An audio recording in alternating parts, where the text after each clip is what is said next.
Hello everyone, welcome to Shreeji classes. जिस तरह से हम लोगों ने लास्ट 11 क्वेश्चन किए हैं, इसी तरह से हम लोग आगे के क्वेश्चन भी कंप्लीट कर लेते हैं। अपने फर्स्ट चैप्टर के जो है सॉल्यूशन, उसमें हम लोग आज 12th क्वेश्चन करेंगे। 12th क्वेश्चन है state Henry's law and mention some important application. हमें हेनरीज लॉ का स्टेटमेंट देना है, ठीक है, और बताना है उसके एप्लीकेशंस को। ठीक है, इससे पहले के क्वेश्चंस आप प्लेलिस्ट पे चेक कर सकते हैं, सारे हो चुके हैं। और जितने भी इंटेक्स क्वेश्चन हैं विथ एग्जांपल जो भी एनसीईआरटी के हैं वो सारे कंप्लीट करा दिए गए हैं। साथ साथ में जो इलेक्ट्रोकेमिस्ट्री चैप्टर है वो स्टार्ट कर दिया गया है।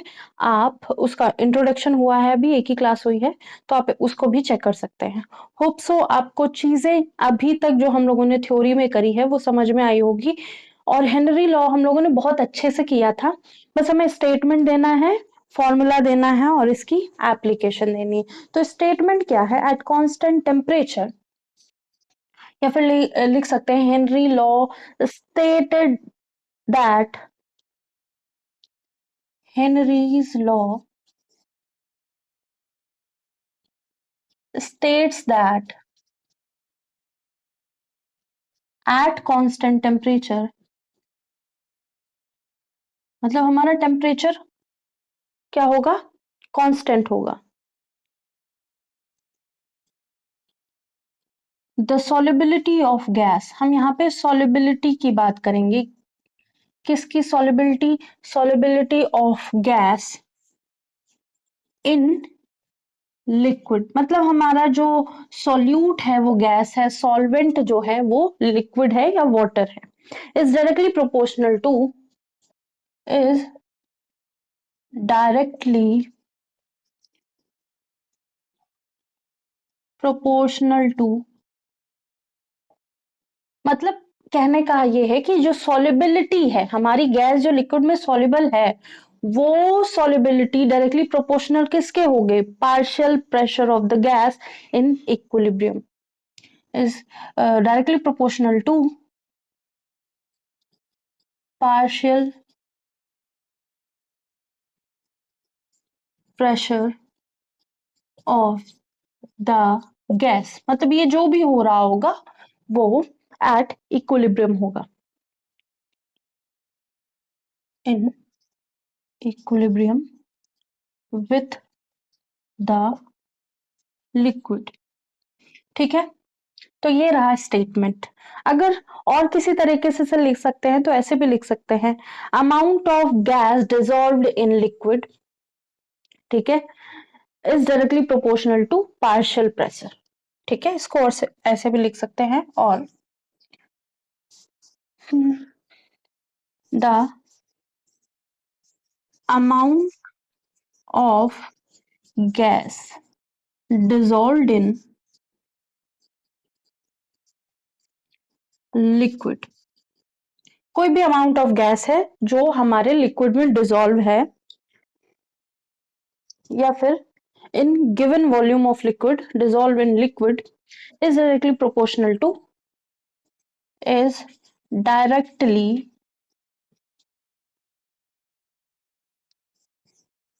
Proportional to partial pressure.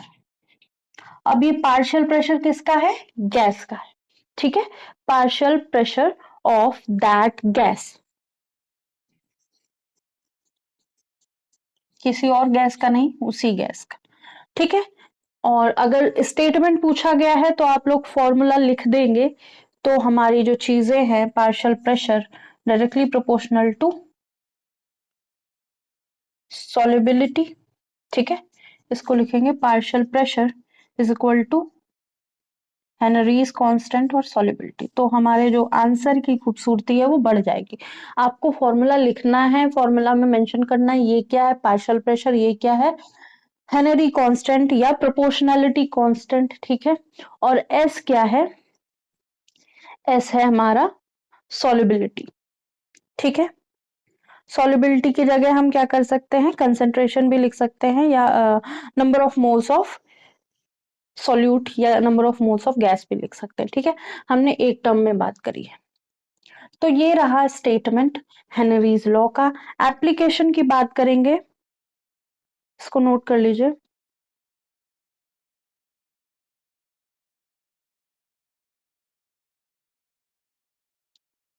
एक मिनट का टाइम देते हैं।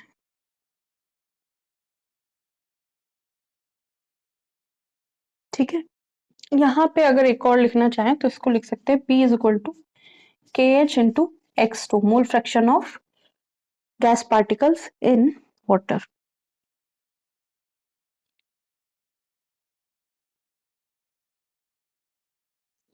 ठीक है, तो ये नोट कर लिया होगा, इसको रब करते हैं और एप्लीकेशन लिखते हैं। बहुत ही इंपॉर्टेंट, बहुत ही डे टू डे लाइफ से कनेक्टेड इसकी एप्लीकेशन है, तो बहुत ज्यादा इस पे ध्यान देना है। ठीक है, एप्लीकेशन हर टॉपिक की बहुत इंपॉर्टेंट होती है। नोट कर लिया।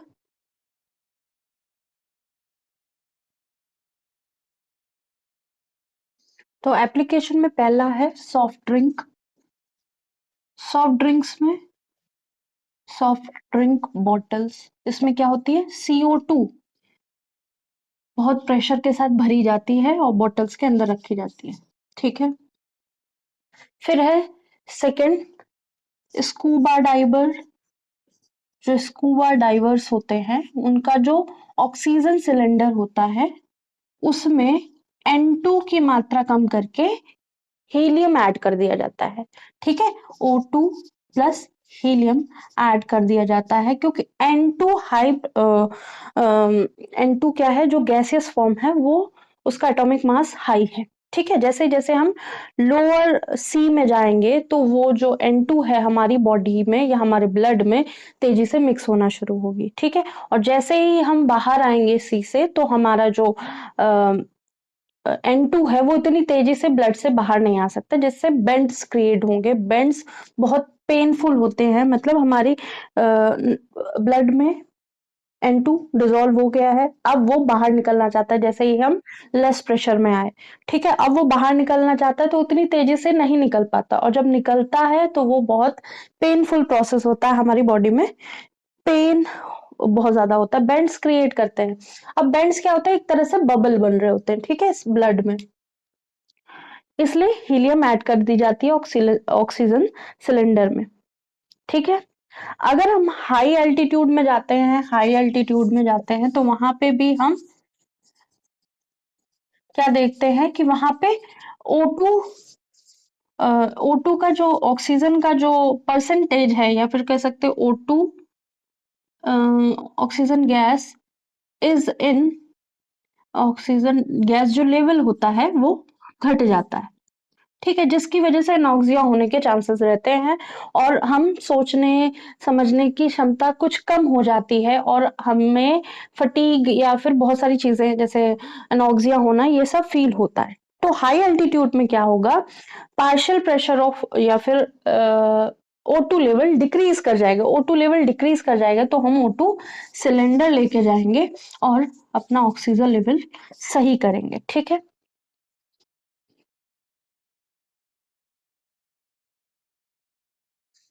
अगर हमें ऑक्सीजन की कमी हो जाती है, मतलब हमारी बॉडी बहुत अच्छे से ऑक्सीजन नहीं बना रही होती है या फिर ऑक्सीजन टेक नहीं कर पाती है गैस से या फिर एटमॉस्फेयर से, जो एटमॉस्फेयर में एयर है उससे हमारी बॉडी ऑक्सीजन सही से नहीं ले पा रही होती, तो फिर हम ऑक्सीजन सिलेंडर का सहारा लेते हैं।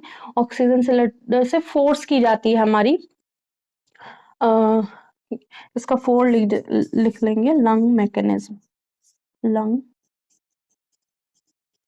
मैकेनिज्म। ठीक है, तो उसकी वजह से हमारी जो लंग्स हैं वो अच्छे से ऑक्सीजन को कैप्चर करेंगी और हमारी पूरी बॉडी में उसको सर्कुलेट करेंगी। तो रेस्पिरेटरी मैकेनिज्म लिखो, वो ज्यादा अच्छा है लंग मैकेनिज्म की जगह।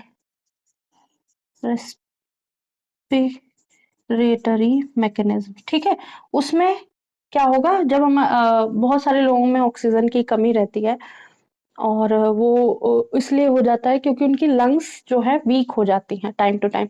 जो स्मोकिंग करते हैं उनमें ज़्यादा होती है, और जो स्मोकिंग कर रहे होते हैं अपने घर में अगर कर रहे हैं, तो घर के जो मेंबर्स होते हैं, वो जो नहीं स्मोकिंग कर रहे हैं उन पे ज़्यादा इफ़ेक्ट पड़ता है। तो उनकी जो लंग्स हैं वो वीक हो जाती हैं, बहुत अच्छे से ऑक्सीजन नहीं ले पा रही होती, ठीक है? तो ऑक्सीजन अगर नहीं जाएगी ब्लड में अच्छे से, तो उसको फुलफिल करने के लिए हम ऑक्सीजन सिलेंडर लेते हैं, ठीक है? ऑक्सीजन सिलेंडर से हमारी फोर्सफुली हमारे बॉडी में ऑक्सीजन भेजा जाता है, ठीक है?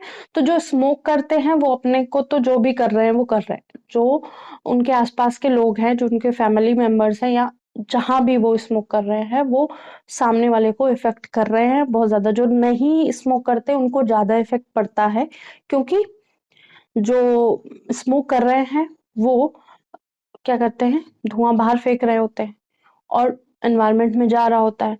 और वो जो इम्यून नहीं है, जिनकी इतनी बॉडी इतना अच्छा चीज़ों को नहीं वो कर पा रही है, उनकी लंग्स में इफेक्ट पड़ता है, जिसकी वजह से ऑक्सीजन की कमी हो जाती है, ठीक है? तो इसकी एप्लीकेशन नोट कर लीजिए। स्कूबा डाइवर्स इस्तेमाल करते हैं ऑक्सीजन सिलेंडर। सॉफ्ट ड्रिंक में O2 भरी जाती है, ठीक है? हाई एल्टीट्यूड में ऑक्सीजन सिलेंडर ले जाते हैं क्योंकि डिक्रीज लेवल ऑफ हो जाता है ऑक्सीजन का, और रेस्पिरेटरी मैकेनिज्म में भी हम ऑक्सीजन सिलेंडर यूज करते हैं, ठीक है? जब हीमोग्लोबिन में ऑक्सीजन की कमी हो जाती है तब हम ऐसा करते हैं, ठीक है? इसका एक और टर्म है कि O2 ब्लड में बहुत धीमे डिसॉल्व करती है और CO बहुत ज्यादा डिसॉल्व कर जाती है। ऐसा कब होता है? जब हम लोग लेस अमाउंट ऑफ O2 में, या फिर वेंटिलेशन बहुत प्रॉपर नहीं होता, हमने कमरों के अंदर आग या अंगीठी जला ली होती है, ठीक है?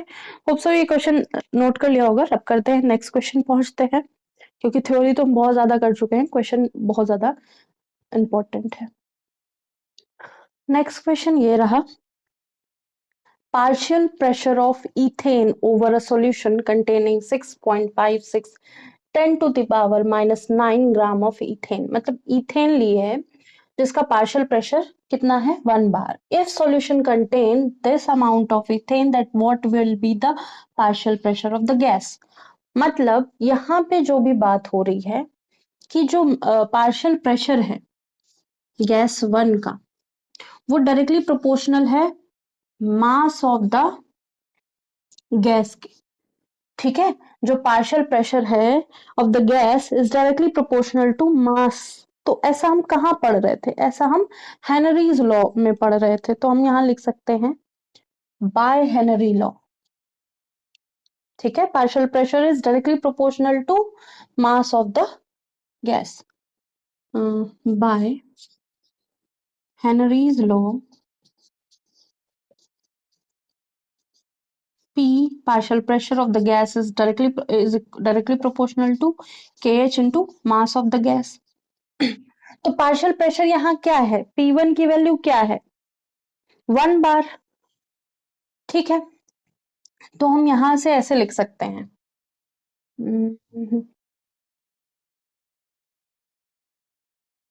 हम यहाँ से क्या लिख सकते हैं, ये ऐसे लिखते हैं, P1 is equal to KH m1, ठीक है? जब मास इतना था तो पार्शियल प्रेशर इतना था, डिवाइडेड बाय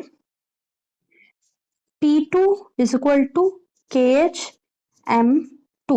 तो KH तो ऑलमोस्ट दोनों का बराबर होगा, ठीक है?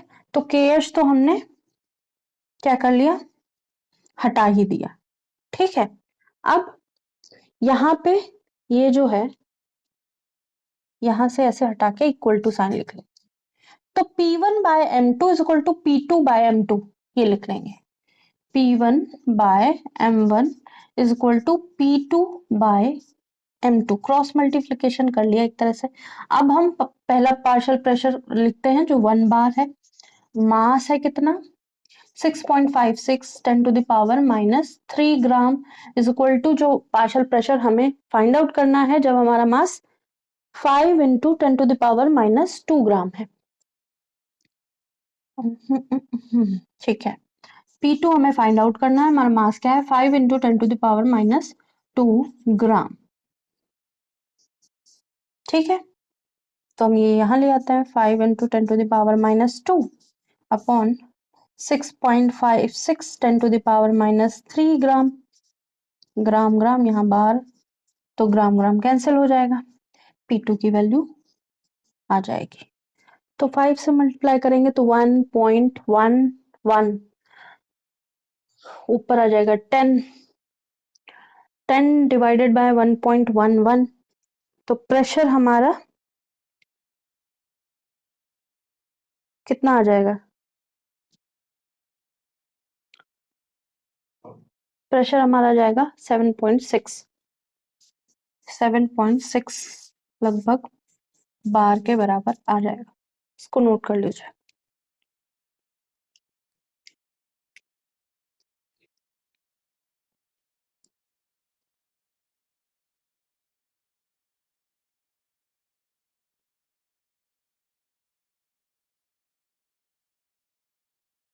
ये रहा next question. What do you mean by positive and negative deviation from Raoult's law? How sine of delta H related to positive and negative deviation from Raoult's law? हम लोगों ने सबने Raoult's law पढ़ा था। हम लोगों ने ये देखा था कि कुछ ऐसा ग्राफ बन रहा था, ठीक है, ऐसा,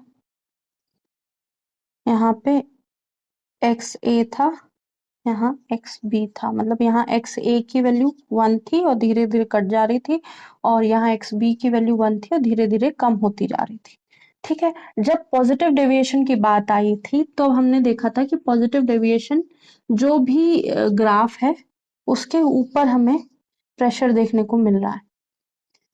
ठीक है, जब नेगेटिव डेविएशन की बात आई थी तो जो भी ग्राफ था उससे हम लोगों ने नीचे डेविएशन देखा था। ठीक है, नीचे डेविएशन देखा था।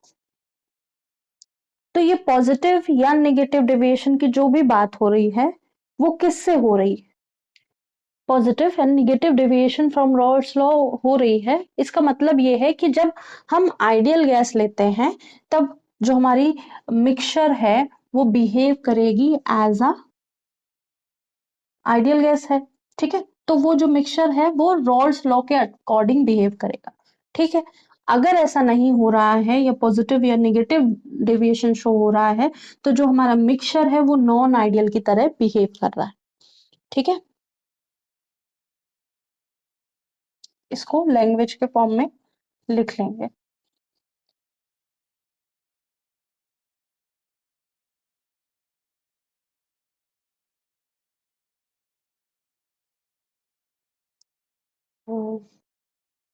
Bye positive and negative deviation from Rawls law,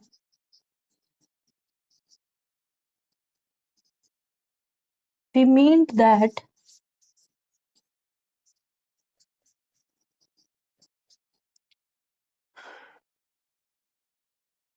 how non-ideal solution, non-ideal mixture या solution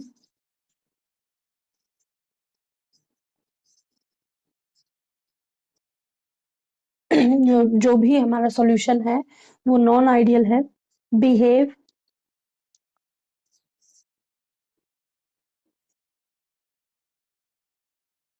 with compare to ideal solution, behave compare to ideal solution. ठीक है,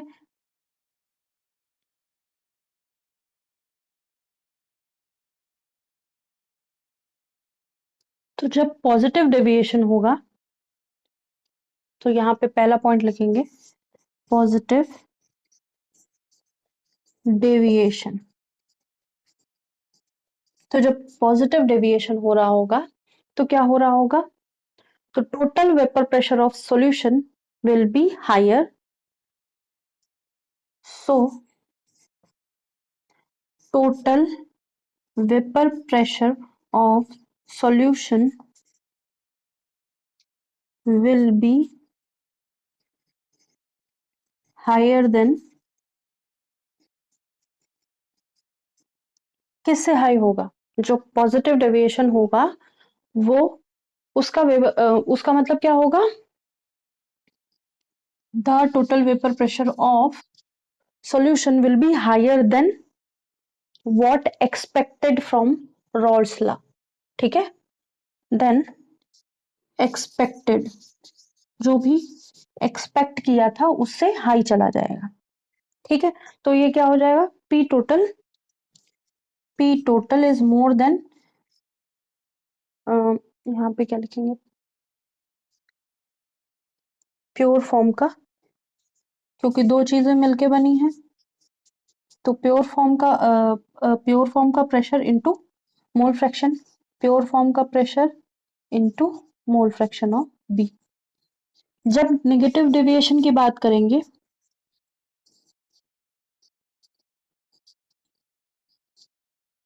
तो लिखेंगे the total vapour pressure of solution will be less than expected या observed. ठीक है, जो हम एक्सपेक्ट कर रहे थे उससे कम, तो P total is less than P naught X C plus P naught B X P. इसको नोट कर लीजिए, थोड़ा सा पार्ट और है, सेकंड पार्ट है।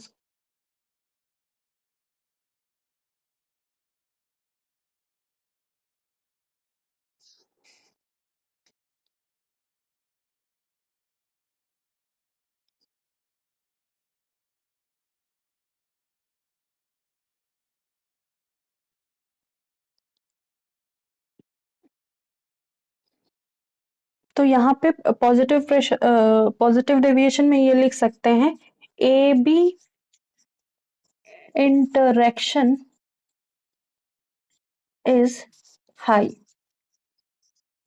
या स्ट्रॉन्ग ज्यादा लिखेंगे, स्ट्रॉन्गर। जो ए बी का इंटरेक्शन होगा वो स्ट्रॉन्गर होगा।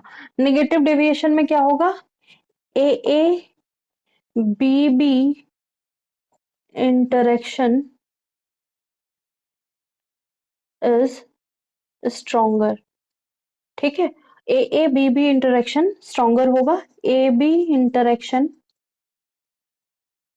वीक होगा। ठीक है,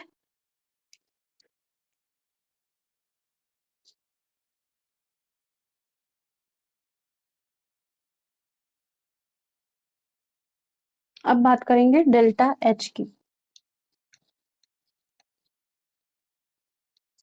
डेल्टा एच में पॉजिटिव नेगेटिव भी देखने को मिलेगा हमें।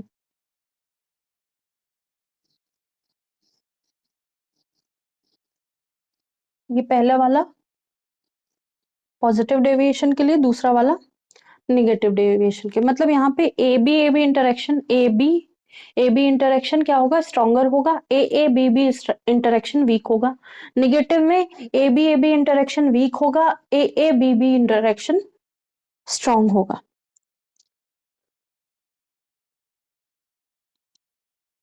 इसी में लिख देते हैं पॉजिटिव डेविएशन। ठीक है, फिर से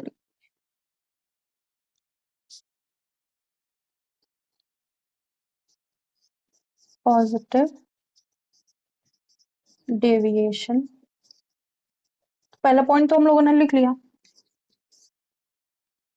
नेगेटिव डेविएशन। दूसरा पॉइंट हम लोग लिखेंगे, मतलब एक तरह से एक दो पॉइंट होगा। पॉजिटिव डेविएशन में क्या होगा? डेल्टा एच जो है हमारा, डेल्टा एच मिक्सचर जो है हमारा वो मोर देन जीरो होगा। Delta H mixture H is more than zero, मतलब एक तरह से पॉजिटिव होगा। ठीक है, तो जब ऐसा हो रहा होगा तो जो प्रोसेस है वो एंडोथर्मिक है। प्रोसेस इज एंडोथर्मिक, मतलब हमारी जो रिएक्शन हो रही है या मिक्सचर बनाया जा रहा है, हम उसमें क्या है? हीट दे रहे हैं। ठीक है, हीट इज एब्जॉर्ब, हीट वहां पे एब्जॉर्ब हो रही है या फिर हम अपने रिएक्शन में प्रोसेस में हीट को प्रोवाइड करा रहे हैं। नेगेटिव डेविएशन होगा मतलब कोई भी एनर्जी नेगेटिव शो कर रही है तो वो क्या होगी, प्रोसेस एक्सोथर्मिक है, प्रोसेस इज एक्सोथर्मिक। तो यहाँ पे जो प्रोसेस हो रहा होगा वहां से हीट रिलीज हो रही होगी या हीट निकल रही होगी।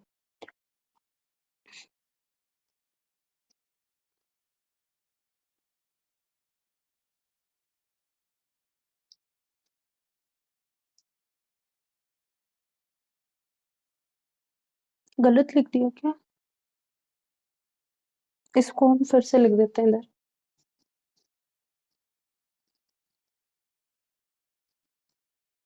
साफ से लिख लेते हैं। यहाँ पे ए बी इंटरेक्शन कैसा होगा और यहाँ पे ए बी इंटरेक्शन कैसा हो। तो यहाँ पे पॉजिटिव डेविएशन में क्योंकि एंडोथर्मिक है, डेल्टा एच नेगेटिव दे रहा है, तो ए बी इंटरेक्शन क्या होगा, वीकर होगा। शायद पहले गलत लिख दिया था, ऊपर नीचे कर दिया था। ठीक है, और निगेटिव डेविएशन में ए बी इंटरेक्शन जो है वो स्ट्रॉन्ग है।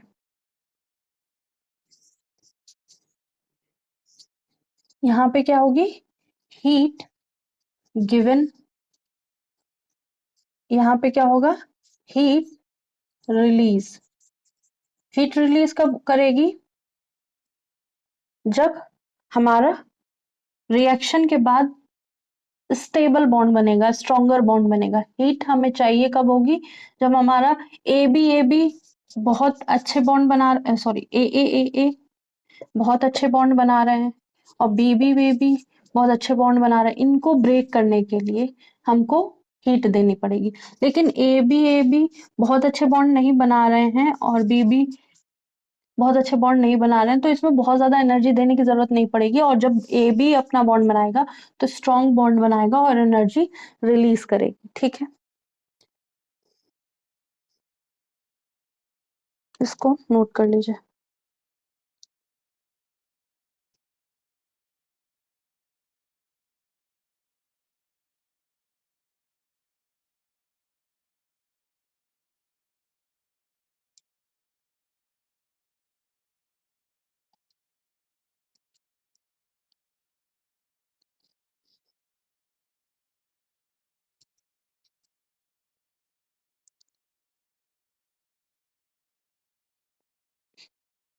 ठीक है, जब पॉजिटिव डेविएशन हो रहा होगा तो वेपर प्रेशर, हमारा टोटल वेपर प्रेशर ज्यादा होगा, डेल्टा एच मोर देन 0 होगा, प्रोसेस एंडोथर्मिक होगी। जो पहले ए और ए बी बी के मॉलिक्यूल्स या मॉलिक्यूलर इंटरेक्शन होगा वो स्ट्रांग होगा, ए बी जो नया बनेगा उसका इंटरेक्शन वीक होगा। ठीक है, नेगेटिव डेविएशन में टोटल वेपर प्रेशर एक्सपेक्टेड या आइडियल सॉल्यूशन से कम होगा, डेल्टा एच की वैल्यू निगेटिव होगी, प्रोसेस हमारा एक्सोथर्मिक होगा और हीट रिलीज करेगी। ए और बी इंटरेक्शन बहुत ज्यादा स्ट्रांग नहीं होंगे लेकिन ए बी इंटरेक्शन स्ट्रांग होगा। इसको रब करते हैं।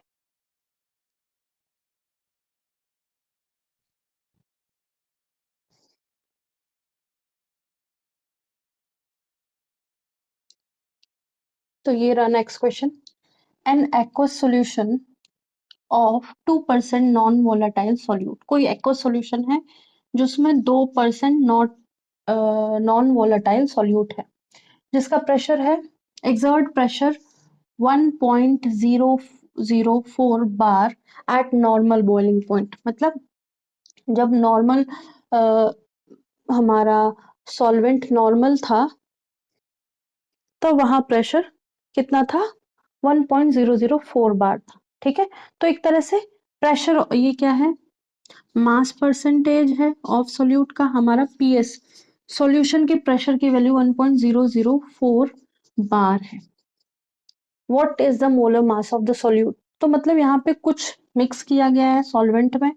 ठीक है, तो पी नॉट क्या है, हम यहाँ पे वाटर मान लेंगे। ठीक है, क्योंकि गिवन नहीं है। तो पी नॉट ऑफ वाटर क्या है, vapour pressure of pure solvent 1.013 बार। हमसे क्या पूछा गया? Molar mass. Molar mass of solute पूछा गया है, वो क्या होगा? तो हमने ऐसा तब पढ़ा है जब सॉल्यूट को सॉल्वेंट में मिक्स करते हैं तो हमारा जो वेपर प्रेशर है वो लो कर जाता है या लोअरिंग ऑफ वेपर प्रेशर हो जाता है। तो यहाँ पे जो फॉर्मूला यूज करेंगे P naught minus P of solution upon P naught is equal to mole fraction of solute. ठीक है, तो मोल फ्रैक्शन ऑफ सॉल्यूट की जगह हम लिख सकते हैं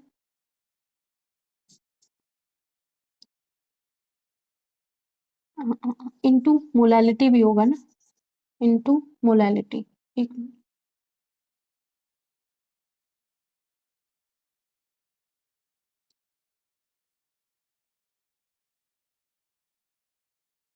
हम यहाँ लोअरिंग इन वेपर प्रेशर कर रहे हैं तो मोलैलिटी नहीं होगा, वो बॉइलिंग पॉइंट और एलिवेशन इन बॉइलिंग पॉइंट और डिप्रेशन इन फ्रीजिंग पॉइंट। ठीक है, तो पी नॉट की वैल्यू 1.013 है, 1.004 है डिवाइडेड बाय 1.013 है। अब x2 में हमें केवल ये गिवन है तो 2 ग्राम हमारा सॉल्यूट हो जाएगा और 100 ग्राम हमारा सॉल्यूशन हो जाएगा, 100 ग्राम सॉल्यूशन हो जाएगा। तो हम यहाँ पे ये लिख सकते हैं mass of solute upon molar mass of solute, इसको ऐसे लिखेंगे x2 n2 upon n1 plus n2। ठीक है, n2 क्या है? मास ऑफ सॉल्यूट जो 2 है, लेकिन सॉल्यूट हमको दे रखा है नहीं, तो हम इसको क्या करेंगे? 2 ग्राम दे रखा है और सॉल्वेंट हमारा वाटर ही होगा। ठीक है, क्योंकि हमने यहाँ पे वाटर का ले रखा है।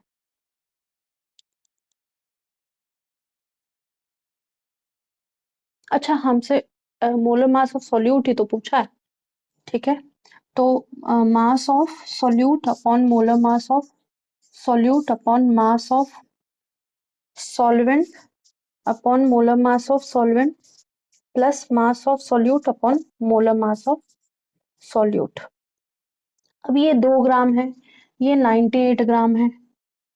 ठीक है, सॉल्यूट कितना हो जाएगा? 2 ग्राम और सॉल्वेंट कितना होगा? 100 माइनस 2 दैट इज 98 ग्राम। ठीक है, तो इसको कैलकुलेट करेंगे कितना आएगा? इस, इसकी वैल्यू आएगी 0.009, 0.009 upon 1.013 is equal to 2 divided by हमको फाइंड आउट करना है, और ये कितना है? 98 बाय 18 प्लस 2 डिवाइडेड बाय, अब जो ये सेकेंड वैल्यू है, ठीक है, इसको हम आसानी से नेग्लेक्ट कर सकते हैं क्योंकि बहुत ज्यादा बड़ी वैल्यू नहीं है ये। ठीक है, इससे तो बहुत छोटी वैल्यू है, तो अब हम आसानी से इसको कर सकते हैं। 9 divided by 1013 is equal to, इसका 0 हटा दिया है, 2 अपॉन इंटू 18 अपॉन 98, ये हो जाएगा। तो MM2 यहाँ से निकल आएगा 4949। ठीक है, ये इधर आ जाएगा, ये इधर चला जाएगा, ये 2 टाइम्स आएगा। ठीक है, इसको ऐसे करके 41.3 आ जाएगा, 41.3 ग्राम पर मोल आ जाएगा। तो ये रहा हमारा आंसर। जब बहुत ज्यादा सॉल्वेंट की वैल्यू हो तो सॉल्यूट को यहाँ से हटा देंगे, नेग्लेक्ट कर देंगे, तो हमारा इजिली आंसर आ जाएगा। हमसे क्या पूछा गया था? हमसे ये पूछा गया था मोलर मास ऑफ सॉल्यूट क्या होगा। ठीक है, जब हमें 2% नॉन वोलेटाइल सॉल्यूट दिया है, प्रेशर ऑफ द सॉल्यूशन दिया है, नॉर्मल बॉइलिंग पॉइंट पे प्रेशर ऑफ द सॉल्यूशन दिया है, ठीक है, तो वो हो गया ये।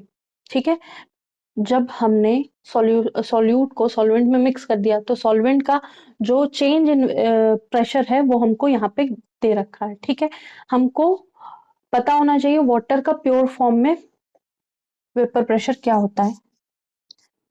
Pressure of pure vapours, vapour pressure of pure solvent लिख सकते हैं। सॉल्वेंट में हमारा क्या है, water. Vapour pressure of pure water वो इतना है।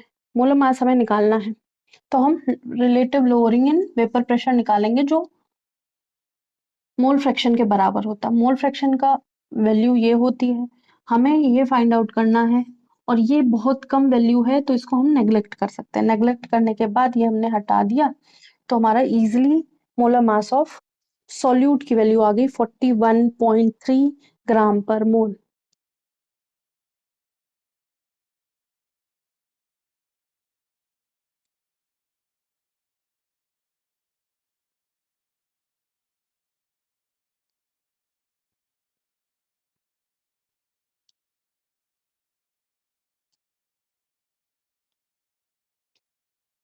होप सो आज की क्लास समझ में आई होगी। जो भी क्वेश्चंस हैं हम लोग सीरियल वाइज कर रहे हैं एक्सरसाइज के, और सॉल्यूशन की थ्योरी कंप्लीट हो चुकी है। आप चाहें तो प्लेलिस्ट पे देख सकते हैं। क्विक रिवीजन में भी हम लोग टीजीटी पीजीटी से रिलेटेड बहुत सारे क्वेश्चन कर चुके हैं, तो उनको भी आप देख सकते हैं। और नेक्स्ट क्लास से हम लोगों ने ये भी देखा होगा कि इलेक्ट्रोकेमिस्ट्री स्टार्ट हो चुकी है, और ये एक क्लास ये होगी, एक क्लास वो होगी। ठीक है, तो आज के लिए इतना ही। लाइक कीजिएगा, सब्सक्राइब कीजिएगा, शेयर कीजिएगा, बताइएगा क्लासेस कैसी लग रही हैं। कुछ सजेशन हो तो सजेस्ट कर सकते हैं। Thank you.